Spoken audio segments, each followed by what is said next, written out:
Hello future leaders, welcome to world affairs. मेरा नाम है Yuvraj Singh Shekhawat and remember, be a spokesperson for India, that is Bharat. अब आप देख पा रहे होगे, no one dares to say all eyes on Bangladesh. और ये मैं इसलिए कह रहा हूं क्योंकि काफी टाइम से, जब से शेख हसीना की सरकार गिरी है, आपने देखा होगा हिंदू माइटीज यानी हिंदू कम्युनिटी जो कि बांग्लादेश के अंदर एक माइटी है, उनके ऊपर काफी सारे अटैक किए जाते हैं, टेम्पल्स को डिस्ट्रॉय किया जाता है, उनके घरों को लूटा जाता है, जो महिलाएं हैं, वुमेन हैं, उनको एब्डक्ट किया जाता है। बट हाँ, उसके ऊपर ज्यादा बात नहीं की जाएगी। हाँ, थोड़ी बहुत ट्रेंड चलेंगे, सोशल मीडिया ट्रेंड चलेंगे, बट अगर आप फॉरेन मीडिया की बात करोगे या फिर फॉरेन आउटलेट्स की बात करोगे तो उनकी निगाह इतनी ज्यादा इसके ऊपर नहीं होगी। और मैं इस टाइम पे इसके बारे में क्यों बात कर रहा हूं? क्योंकि मैं आपको बताना चाहता हूं, ये जो वीडियो है बहुत इंटरेस्टिंग होने वाला है। I have done a lot of research and आपके क्या कमेंट है, आप क्या सोचते हैं, आपका क्या ओपिनियन है, वो भी बहुत ज्यादा मैटर करता है। जितना आप अपना ओपिनियन बताएंगे, आपके कमेंट बताएंगे, वो रिफ्लेक्ट करते हैं कि आप क्या सोच रखते हैं इसके बारे में। एंड हु नोज, कई बार कई चीजें बहुत दूर तक चली जाती हैं और आपको रियलाइज भी नहीं होता। मैं ऐसा इसलिए बोल रहा हूं कि एक हिंदू फ्रीडम फाइटर और जो उनकी वाइफ है, उनको ब्रूटली मर्डर कर दिया गया है। अब इस इंसिडेंट को जानने से पहले मैं ये बात करना चाहूंगा कि क्यों लोग ऑल आइज ऑन बांग्लादेश नहीं बोलते। अब आप बोल रहे sir, all eyes on Bangladesh तो ट्रेंड हुआ था, बहुत सारी बातें हुई थी, आप ये कैसी बात कर रहे हो? देखिए, मैं इसको कंपेयर करूंगा, जब आप बात करते हो ऑल आइज ऑन राफा के ऊपर, एक एआई जनरेटेड इमेज निकल के बाहर आती है और उसके बाद में 46 मिलियन टाइम्स उसको शेयर किया जाता है एंड देन वो ट्रेंड करने लग जाती है। फॉरेन मीडिया, वेस्टर्न मीडिया सब उसको कवर कर रहे होते हैं। और इसके बारे में मैंने अपना वीडियो भी बनाया था यूपीएससी नीव के ऊपर, जिस तरीके से इजराइल के ऊपर ये इल्जाम लगे कि वो जीनोसाइड कर रहा है, नरसंहार कर रहा है, जो पैलेस्टीनियंस की वहां पे हालत हो चुकी है। देखिए, कहीं पे भी कोई भी इंसान सफर कर रहा है, हम उसके बारे में बात करेंगे। हमने सूडान के बारे में बात करी है, हमने पैलेस्टीनियंस के बारे में बात करी है, लेकिन जब आप हिंदूज के बारे में बात करोगे, बुद्धिस्ट के बारे में बात करोगे, क्रिश्चियंस के बारे में बात करोगे, और अगर क्रिश्चियंस पे अटैक होने लग जाए तो यूएसए की सरकार बिल्कुल जाग जाती है, राइट? बहुत ज्यादा एग्रेसिवली। फॉर एग्जाम्पल, अभी आपने देखा होगा कि इस तरीके से डोनाल्ड ट्रंप ने धमकी दे दी थी कि अगर क्रिश्चियंस अच्छे से नहीं रहेंगे, जैसे साउथ अफ्रीका में बोला कि अगर आप व्हाइट रेस को किल करने की कोशिश कर रहे हो तो देख लीजिएगा, राइट? और ऐसे ही इन्होंने एक और देश के लिए धमकी दी थी। आप मुझे बताइएगा कौन सा वो देश है जिसके लिए बोला गया था कि अगर आपने क्रिश्चियंस के ऊपर अटैक किया तो हम आपकी कंट्री के अंदर इन्वेट कर देंगे। ये सारी चीजें निकल के आती हैं, all eyes on Rafah, all eyes on Gaza, right?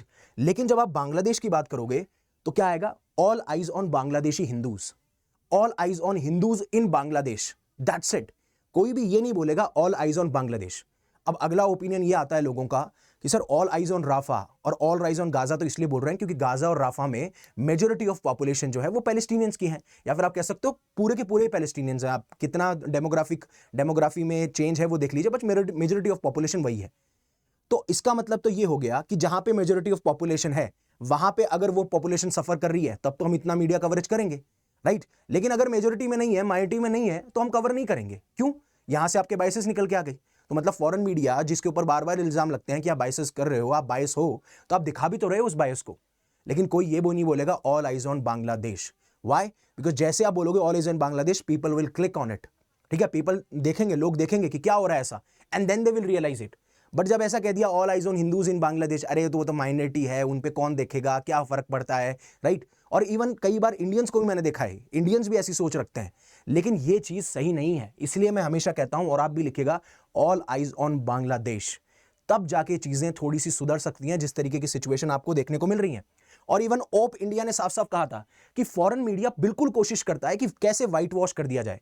जो आपको इस्लामिक एक्सट्रीमिज्म देखने को मिल रहा है, या हिंदूज के ऊपर अटैक होता है, या टेंपल्स के ऊपर अटैक हो रहा है, उनके घरों को जलाया जा रहा है, उसको इस्लामिक एक्सट्रीमिज्म का नाम नहीं दिया जाता। और ओप इंडिया ने साफ साफ ये कहा, आप फॉरेन मीडिया को देखिए, चाहे से वो अल जजीरा हो, न्यूयॉर्क टाइम्स हो, बीबीसी हो, सीएनएन हो, या फिर कुछ इंडियन लेफ्ट लीनिंग प्लेटफॉर्म्स हो। देखिए, लेफ्ट विचारधारा आपकी है, ठीक है, आप चाहते हैं कि आप वो ओपिनियन रखें, बट इसका मतलब ये नहीं है कि जो सच आपको दिख रहा है उसको आप सच को तरोड़ मरोड़ के बताएं, सो दैट आपके पास में पावर है इतनी। तो इसमें जैसे वायर और स्क्रॉल होते हैं, तो ये क्या करते हैं, कई बार इस्लामिस्ट वायलेंस जो है उसको प्रेजेंट करने की कोशिश करते हैं, बिल्कुल एकदम सॉफ्टवेयर वे में, या बिल्कुल दरकिनार कर देंगे। अब लोग बोलेंगे कि सर आप हिंदूज की बात क्यों कर रहे हो? मैं बुद्धिस्ट की बात भी कर रहा हूं, मैं क्रिश्चियंस की बात भी कर रहा हूं, और मैं अभी बताऊंगा आपको कि किस तरीके से पाकिस्तान के अंदर या बांग्लादेश के अंदर अहमदिया मुस्लिम्स को या सूफी मुस्लिम्स को क्यों टारगेट किया जाता है। फिर मैं हर एक उस माइनॉरिटी की बात कर रहा हूं, मैं यहां पे सिर्फ हिंदूज की बात नहीं कर रहा हूं। बट हाँ, हिंदूज की मेजोरिटी ज्यादा है बांग्लादेश के अंदर, इसलिए वो सफर ज्यादा कर रहे हैं, और उसके पीछे सिनेरियो भी है, वो भी बात करता हुआ नजर आऊंगा। तो यहां पे जब इन्होंने कहा कि हिंदूज के ऊपर अटैक कर दिए जाते हैं, तो ये जो जो इनके इस्लामिक एक्सट्रीमिज्म है या जिहादिस्ट मोटिव्स है, इनको साफ साफ दरकिनार कर दिया जाता है और बोला जाता है ये तो पॉलिटिकल रिवेंज है। जब से शेख हसीना की सरकार गिरी है और शेख हसीना की पार्टी जो आवामी लीग थी उसको मोस्टली हिंदू सपोर्ट करते थे, इसलिए इस पॉलिटिकल रिवेंज की वजह से अब आपको हिंदूज पे अटैक देखने को मिल रहे हैं। तो आप मुझे ये बताइए, मंदिरों का क्या इन्वॉल्वमेंट है, हिंदूज के घर का क्या इन्वॉल्वमेंट है, उनके बच्चियों को आप अगवा कर रहे हो, रेप कर रहे हो, उसका क्या इन्वॉल्वमेंट है? और टारगेट करना कौन सा सही तरीका होता है? आप बैठ के बात कीजिए ना, आप उसको रिजॉल्व कीजिए ना, आप अपने डिफरेंसेस ऐसे हटाइए ना, आप ऐसे कैसे टारगेट कर सकते हो? और यहां पे सिर्फ हिंदूज की बात नहीं है, बात यहां पे इस्लामिक एक्सट्रीमिज्म की। आप ये बोल रहे हो कि हम इस कम्युनिटी से हेट करते हैं, हम इस कम्युनिटी को देखना नहीं चाहते, और उसी हेट की वजह से या डिमीन की वजह से आप इनके ऊपर अटैक कर रहे हो। ये सिर्फ पॉलिटिकल रिवेंज नहीं है, ये साफ साफ इस्लामिक एक्सट्रीमिज्म और जिहाद मोटिव्स के तहत जो किया जा रहा है वो किया जा रहा है, बाकी और कुछ नहीं किया जा रहा। बट आगे बढ़ने से पहले ये जो लेक्चर है, ये वीडियो है, मैं डेडिकेट करना चाहूंगा राय सिंह साहब को, जो कि बॉर्डर सिक्योरिटी फोर्स से बिलोंग करते हैं, और इन्होंने शहादत या फिर वीर गति, शहादत देखिए काफी लोगों ने बोला कि आप शहादत क्यों बोलते हैं, ये हमारी इंडियन गवर्नमेंट की वेबसाइट पे भी लिखा हुआ है, और आप शहादत बोलिए, वीर गति बोलिए। आप ये सोचिए ना कि यार मैं एक ऐसे इंसान की बात कर रहा हूं जिन्होंने हमारे देश के लिए जान गंवा दी। मतलब छोड़ दीजिए एक बार के लिए वो डिफरेंस, कई बार वो डिफरेंस भी आपको लगता है, लेकिन ठीक है, आपको लगता है तो आपका ओपिनियन है, मैं आई रेस्पेक्ट दैट ओपिनियन। तो होता यह है कि 20 नवंबर 2016 को लगभग 22:40 यानी 10:40 सीमा सुरक्षा बल के बंकर पर पाकिस्तान की ओर से भारी गोलाबारी होती है। गोलाबारी होती है और सीमा सुरक्षा बल ने इसका मुंहतोड़ जवाब दिया उस टाइम पे। और उस टाइम पे मुख्य आरक्षक कौन थे? यही राय सिंह जी साहब थे, जो अपने सेक्शन का नेतृत्व कर रहे थे। और उसके बाद में 82 mm यानी 82 mm का मोर्टार का एक स्प्लिंटर लगने से ये घायल हो जाने के बावजूद भी लड़ते रहे और अपने जितना भी ग्रुप था उसको ये कामयाब होते हैं बचाने के लिए। लेकिन इसी दौरान ये गंभीर रूप से घायल होने के कारण वे शहादत को प्राप्त कर लेते हैं, वीर गति को प्राप्त कर लेते हैं। तो ये जो लेक्चर है मैं डेडिकेट करूंगा राय सिंह साहब को, बॉर्डर सिक्योरिटी फोर्स, आप भी बिल्कुल लिखिएगा। और जो एक तरीके से एक लेजेंड की बात करी तो एक और लेजेंड अराइव हो रहे हैं जिनका नाम है सचिन तेंदुलकर। हमारी जो 10वीं एनिवर्सरी अन अकेडमी की, उसके ऊपर UPSC unstoppables by Unacademy पे जाइएगा, आपको डिस्क्रिप्शन में लिंक मिल जाएगा, and then you can notify and you can enjoy this event. अब आप समझिए कि किस तरीके से, पहली चीज तो ये पॉलिटिकल रिवेंज नहीं है, इस्लामिक एक्सट्रीमिज्म, जिहादिस्ट मोटिव्स, और कैसे आप नफरत फैला रहे हो, नफरत दिखा रहे हो। लेकिन थोड़ा सा मैं आपको पीछे लेके चलता हूं। बांग्लादेश की अगर आप बात करेंगे तो ये मेजोरिटी सुन्नी मुस्लिम कंट्री है। अब आपको पता होगा मुस्लिम में दो मेजर सेक्ट हैं, एक शिया और एक सुन्नी। पाकिस्तान भी सुन्नी मुस्लिम कंट्री है, वहां पे 85 to 90% आपको सुन्नी मुस्लिम्स दिखेंगे। यहां पे भी अराउंड 91% ऑफ पॉपुलेशन जो है वो आपको देखने को मिलती है बांग्लादेश के अंदर, किसकी? सुन्नी मुस्लिम्स की। और ये रिपोर्ट कहां से? ये रिपोर्ट है यूनाइटेड स्टेट्स की। यूनाइटेड स्टेट्स का एक डिपार्टमेंट है रिलीजियस फ्रीडम के बारे में, इंटरनेशनल रिलीजियस फ्रीडम, जहां पे वो देखते हैं कि रिलीजियस टॉलरेंस कितना है, सेकुलरिज्म प्रैक्टिस हो रही है कि नहीं हो रही है। वहीं से मैंने ये डॉक्यूमेंट निकाला है। एंड देन रिमेनिंग पॉपुलेशन आप देखेंगे 8% की है, जिसमें हिंदू की पॉपुलेशन 8% है, और उसके बाद में स्मॉलर नंबर्स आपको देखने को मिलते हैं, Buddhist, Christians, Ahmadiyya Muslim, Sufis and not. अब आता है बांग्लादेश का 1972 का कॉन्स्टिट्यूशन। बांग्लादेश का 1972 का कॉन्स्टिट्यूशन ये कहता है कि हमारा जो स्टेट रिलीजन है वो इस्लाम है, under article 2A। But simultaneously वो एक साथ ये भी कहते हैं कि हमारा ये स्टेट इंश्योर करता है, राइट, ये कहता है वो कि हम इक्वल स्टेटस देंगे, चाहे से आप हिंदुइज्म प्रैक्टिस करें, बुद्धिज्म प्रैक्टिस करें, या क्रिश्चियनिटी प्रैक्टिस करें, या फिर कोई और रिलीजन भी प्रैक्टिस करें। और हम ये गारंटी देते हैं कि कभी भी स्टेट जो है वो किसी रिलीजन को फेवर नहीं करेगा, चाहे से आप कुछ भी करना चाहें। और अगर आपको प्रोफेस करना है, प्रैक्टिस करना है, तो आप आर्टिकल 41 ऑफ द कॉन्स्टिट्यूशन के तहत कर सकते हैं, राइट। अब Islamic extremism, jihadist motive and violating the constitution itself, क्या कर रहे हैं? आप ही कर रहे हैं। All eyes on Bangladesh. Why? Because it is happening because of Bangladesh government. That's it. जो अभी केयरटेकर गवर्नमेंट है उनकी वजह से ये हो रहा है। आप कॉन्स्टिट्यूशन को वायलेट किए जा रहे हो। इसलिए कहा जा रहा है कि जो फरवरी में इलेक्शन होने वाले हैं, आपको देखने को मिल सकता है अगर जो पार्टी अपनी पावर में आएगी वो 1972 के कॉन्स्टिट्यूशन को भी चेंज कर सकती है। अब आते हैं उस केस पे जिस केस के बारे में मैं बात कर रहा हूं। तो 75 साल के एक ओल्ड फ्रीडम फाइटर यानी मुक्ति योद्धा और उनकी वाइफ को ब्रूटली मर्डर कर दिया जाता है, उनका गला चीर दिया जाता है, थ्रोट्स वर स्लिट, एंड अभी तक कोई केस फाइल नहीं हुआ। और सबसे बड़ी बात है ये फ्रीडम फाइटर तो है ही, जो आपकी बांग्लादेश की 1971 की लिबरेशन वॉर थी, बट सबसे इंपॉर्टेंट बात, इनके दोनों बच्चे पुलिस ऑफिसर हैं, तब भी ये नहीं हो पा रहा है। तो ये क्या है? लॉ एनफोर्समेंट एजेंसीज का फेलियर है, लॉ ऑर्डर आप प्रॉपर्ली मेंटेन नहीं कर पा रहे, और आप डायरेक्ट दिखा रहे हो कि भाई हिंदूज हैं, पुलिस ऑफिसर्स हैं, इनके बच्चे सर्व कर रहे हैं, बट स्टिल ये इंसिडेंट हाईलाइट करता है कि किस तरीके से अभी हिंदूज या फिर बाकी माइनॉरिटीज को ट्रीट किया जा रहा है बांग्लादेश के अंदर। इसके ऊपर काफी दर्जनों आर्टिकल कल पब्लिश हुआ करते थे। और अगर आप एंटी हिंदू वायलेंस की बात करेंगे, विकिपीडिया की साइट है, वहां पे आप देखेंगे कि जैसे ही रेजिग्नेशन या शेख हसीना की सरकार गिरती है, हिंदूज के ऊपर अटैक बढ़ जाते हैं, चाहे से उनके घर हो, बिजनेसेस हो, प्लेस ऑफ वर्शिप हो। और इवन जो एक इनकी काउंसिल है, Bangladesh Hindu Buddhist Christian unity council, उन्होंने रिपोर्ट किया था कि सिर्फ 4 से 20 अगस्त के बीच में 2010 ऐसे इंसिडेंट थे और अभी तक ये नंबर 4000 इंसिडेंट से ऊपर जा चुका है। और ये तो ऑफिशियल नंबर है, राइट, ये तो ऑफिशियल नंबर है।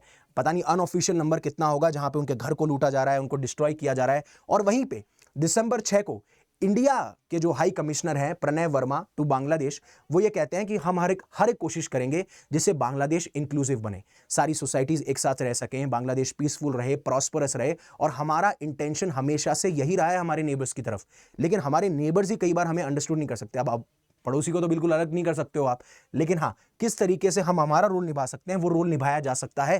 और तो इन्होंने कहा, और ये मैत्री दिवस पे बात कर रहे थे, तो ये कहा कि इंडिया ने आपको बांग्लादेश की 1971 की लिबरेशन वॉर में सपोर्ट किया और हम हमेशा एक सपोर्टिव रोल प्ले करते रहेंगे। सपोर्टिव रोल, हम ये नहीं कह रहे हैं कि हम आपको डिक्टेट करेंगे, आप डिक्टेट कीजिए, बट आप कोशिश ये कीजिए कि आप इंक्लूसिव नेशन बनाएं जहां सारी कम्युनिटीज रह सकें। और ये वो कह रहे थे ऑन द ओकेशन ऑफ मैत्री दिवस। मैत्री दिवस वो दिन है जब हम याद करते हैं, कमेमोरेट करते हैं कि इंडिया ने कैसे बांग्लादेश को रिकॉग्नाइज किया था, हम पहली कंट्री थे। और इवन जब बांग्लादेश लिबरेशन वॉर या बांग्लादेश एक्चुअली लिबरेट हुआ था, उसके 10 दिनों पहले यानी दिसंबर 6 को ही हम रिकॉग्नाइज कर चुके थे। और हम हर वो कोशिश करेंगे जिससे म्यूचुअली बेनिफिट हो, इंडिया को भी, बांग्लादेश को भी, एंड साथ साथ इंडिया बांग्लादेश टाइज को हम आगे बढ़ाने की कोशिश करते रहेंगे। और हमारी कोशिश यही रही है। और सबसे बड़ी बात, दिसंबर 6 वो दिन है जब मुक्ति जोधास यानी फ्रीडम फाइटर्स और आपके गुरिल्ला फाइटर्स जिन्होंने आपके लिए खून बहाया, राइट, और इवन इंडिया ने भी आपको सपोर्ट किया जिससे कि आप लिबरेट हो सको, उस दिन दिसंबर 6 मनाते हैं। लेकिन आपने क्या किया, आपकी कंट्री में मुक्ति जोधास को ही टारगेट किया गया, उनको और उनकी वाइफ का गला चीर दिया गया, थ्रोट स्लिट कर दी गई। किन्होंने? जिन्होंने आपको लिबरेट कराने में हेल्प करी। जब आप वॉर में होते हैं तो आप ये नहीं देखते हैं आप हिंदू हैं, मुस्लिम हैं, क्रिश्चियन हैं, आप ये देखते हैं कि आप इंडिया को रिप्रेजेंट कर रहे हैं, आप किसी कंट्री को रिप्रेजेंट कर रहे हैं और आप लड़ते हैं, राइट। इसीलिए it is all above this, but नहीं, समझ में ही नहीं आ रहा। और जब आप बांग्लादेश के अलग अलग रीजन की बात करेंगे, रंगपुर, राजशाही, ढाका, खुलना, बरीसल, चिटागांव, सैलेट, तो सबसे ज्यादा जो केसेस हैं वो आपको खुलना डिवीजन में देखने को मिलते हैं। हाईएस्ट नंबर ऑफ अटैक्स यहां पे हुए हैं, जहां पे 74 होम्स और बिजनेसेस को अभी तक डिस्ट्रॉय किया जा चुका है, और वो भी स्पेशली 5 से 20 अगस्त के बीच में, राइट। और आपने एक जरूर सुना होगा, 6 अगस्त को एक रिटायर्ड स्कूल टीचर थी मीनल कांति चटर्जी, उनको मार दिया गया था, राइट। इसके ऊपर ये आर्टिकल है, आप देख सकते हो यहाँ पे। सेम केस अगर मैं रंगपुर डिवीजन की बात करूंगा, क्योंकि ये जो केस है ये भी रंगपुर का ही केस है, तो इसे रंगपुर ट्रेजेडी नाम दिया जा रहा है। Second largest number of attacks यहाँ पे देखने को मिलते हैं। और सबसे खास बात, यहाँ पे फुलबारी में, कुरीग्राम में एक 16 साल की बच्ची को एब्डक्ट कर लिया जाता है। और आपको पता है, ये जब इनको एब्डक्ट किया जाता है उससे पहले वहीं पे इनके पड़ोस में एक पेड़ होता है, पेड़ पे एक लेटर छोड़ा जाता है कि इस लड़की को, मतलब इस घर से एक लड़की को हम उठाएंगे, उसके बाद में उसको एब्डक्ट करेंगे, एंड देन उसके बाद में उसको कन्वर्ट करेंगे इस्लाम के अंदर, खुलेआम। और उसके बाद में भी कोई सरकार कुछ नहीं कर रही। अब आपका ये कहना होगा कि ठीक है सर, 70 केसेस ऑफ अटैक, इतना सारा हो गया, सब कुछ हो गया, हमारी सरकार ने क्या किया? जब हमारी सरकार से सवाल पूछा गया तो harassment of Hindus in English, उनसे काफी सवाल पूछे गए, कितने घर बर्बाद हो रहे हैं, कितनी डेथ है, कितनी इंजरी है, तो उन्होंने साफ साफ एक जवाब दिया कि अगर आप अगस्त की बात करेंगे तो अभी तक 23 हिंदूज मारे जा चुके हैं, 152 इंसिडेंट्स ऑफ अटैक है। ये मैं जनवरी 2024 की बात कर रहा हूं, जब पार्लियामेंट सेशन में ये सवाल पूछा गया था। तो गवर्नमेंट ऑफ इंडिया ने कहा कि हमने नोट लिया है जो भी वायलेंस के इंसिडेंट्स हैं अगेंस्ट हिंदूज और अदर माइनॉरिटीज एज वेल, हम सिर्फ हिंदूज की बात नहीं कर रहे हैं। और हमने ये कंसर्न गवर्नमेंट ऑफ बांग्लादेश को भी शेयर किए हैं, और इंडिया ये एक्सपेक्ट करता है कि जो हिंदूज हैं और अदर माइनॉरिटीज हैं उनको प्रोटेक्ट किया जाएगा। ये रिस्पॉन्सिबिलिटी गवर्नमेंट ऑफ बांग्लादेश की है। That's what I am saying, all eyes on Bangladesh, that's it. उसके अलावा और कोई सवाल नहीं है। फिर ये बताते हैं कि दिसंबर 10 2024 के बाद में गवर्नमेंट ऑफ बांग्लादेश ने ये कहा कि हमने 70 लोगों को अभी तक अरेस्ट किया 88 केसेस के अंदर, और पुलिस इन्वेस्टिगेट कर रही है अभी तक 1254 इंसिडेंट्स। अभी टोटल बताऊं तो 3500 समथिंग इंसिडेंट्स अभी हमको देखने को मिल रहे हैं। लेकिन मुख्य रिस्पॉन्सिबिलिटी इनकी लाइफ की, इनकी लिबर्टी की, जो भी बांग्लादेश के सिटीजन है वो रेस्ट करती है गवर्नमेंट ऑफ बांग्लादेश के पास में। और हाई कमिश्नर ऑफ इंडिया ने यह कहा कि हम पूरी कोशिश करेंगे आपको इसमें सपोर्ट करने के लिए, राइट। अब यहां पे बात करते हैं United states commission on international religious freedom. क्या यूनाइटेड स्टेट्स ने इसके ऊपर कोई कमेंट दिया? क्या यूनाइटेड स्टेट्स ने इसके बारे में बात करी? देखो, यूनाइटेड स्टेट्स जो है वो अपनी टीम्स और डेलीगेशन भेजता है हर एक रीजन में, वहां पे देखता है कि डेमोक्रेसी कैसे परफॉर्म हो रही है, और ऐसा काफी देश भी करते हुए नजर आते हैं। ऐसा नहीं है कि सिर्फ यही एक ऐसा देश है जो करता हुआ नजर आ रहा है। तो इन्होंने भी बताया कि 2024 के बाद में जब सरकार गिर जाती है, फिर अब केयर टेकर गवर्नमेंट के हाथ में है जो कि मोहम्मद यूनिस है, उसके बाद में हमें काफी सारे टेंशन अभी देखने को मिल रहे हैं, अटैक्स और हैरेसमेंट हमें रिलीजियस माइनॉरिटीज के ऊपर देखने को मिलते हैं। फिर उन्होंने साफ साफ ये कहा कि ये जो लॉ एनफोर्समेंट जो है वो लागू नहीं हो पा रहा, लॉ एंड ऑर्डर मेंटेन नहीं किया पा रहा, लैक ऑफ अकाउंटेबिलिटी है, कोई जिम्मेदारी नहीं बची। तो गलती किसकी है? अगेन बांग्लादेश की। और ये कौन कह रहा है? ये कह रही है यूनाइटेड स्टेट्स। और सिर्फ ये नहीं है, अब अहमदिया और सूफी मुस्लिम्स को भी टारगेट किया जाता है, राइट? इनके ऊपर भी लगातार अटैक होते रहते हैं। अब आपका सवाल होगा, सर ठीक है, बुद्धिस्ट समझ में आता है, क्रिश्चियन समझ में आता है, हिंदू समझ में आता है, वाई अहमदिया, वाई सूफी मुस्लिम्स? देखिए, पहली बात मैं आपको बताऊं कि कोई भी गवर्नमेंट या फिर कोई भी पॉलिटिकल पार्टी अगर सत्ता में आना चाहती है तो वो रिलीजन का इस्तेमाल करेगी एज अ टूल, और स्पेशली वो चाहेगी कि जो सपोर्टर्स हैं या जो लार्ज मेजोरिटी में सपोर्टर्स हैं वो उनके साथ खड़े हों। और ऐसा ही हमें पाकिस्तान में और ऐसा ही हमें बांग्लादेश में देखने को मिलता है। अब एक तो चीज ये हो गई, इसीलिए ये क्या लोग हैं इनको नेग्लेक्ट करते हैं, इग्नोर करते हैं और इनके ऊपर अटैक्स पाए जाते हैं। दूसरा, जो दियोबंदी या फिर बरेलवी हार्डलाइनर्स हैं वो अहमदियास को नॉन मुस्लिम्स कंसीडर करते हैं, और सूफिज्म में जहां पे आप में दरगाह, म्यूजिक, श्राइन्स इनकी बात की जाती है तो इसे अन इस्लामिक मानते हैं, और ये आइडियोलॉजी इन्होंने इंपोर्ट करी है मिडिल ईस्ट से। ये सारे रीजंस हैं कि आपको अहमदिया और सूफी मुस्लिम्स के ऊपर अटैक पाकिस्तान में भी देखने को मिलेंगे, बांग्लादेश में भी देखने को मिलेंगे, और यही सारे रीजन है कि इनके ऊपर भी अटैक होते हैं। लेकिन बांग्लादेश में अब जो पॉलिटिकल एनवायरनमेंट है, पॉलिटिकल सत्ता है, वो बिल्कुल चेंज हो रही है। जहां पे एक तरफ यूनिस एडमिनिस्ट्रेशन ने जो शेख हसीना की पार्टी थी आवामी लीग, उसको तो कंप्लीटली डिसॉल्व कर दिया गया है, और जो खालिदा जिया की बांग्लादेश नेशनल पार्टी थी जो कि स्ट्रॉन्गेस्ट पॉलिटिकल फोर्स नजर आ सकती है, लेकिन उनको उनके जो बेटे हैं, इनके बेटे जो खालिदा जिया के बेटे हैं तारिक रहमान, वो इसको चलाते हैं, लेकिन चलाते हैं वो लंदन से, because he is exiled son and acting chairman. तो अभी हुआ क्या है कि आप सभी को याद होगा कि 3 स्टूडेंट लीडर्स थे इंक्लूडिंग इस्लाम, जो एडवाइजरी काउंसिल यूनिस के द्वारा फॉर्म की गई थी, जहां पे जो भी डिस्कशन करने थे वो डिस्कशन हुए। बाद में इस्लाम जो है लेटर स्टेप डाउन कर जाते हैं, और फिर उसके बाद में वो एनसीपी को बनाते हैं। एनसीपी मतलब नेशनल सिटीजन पार्टी।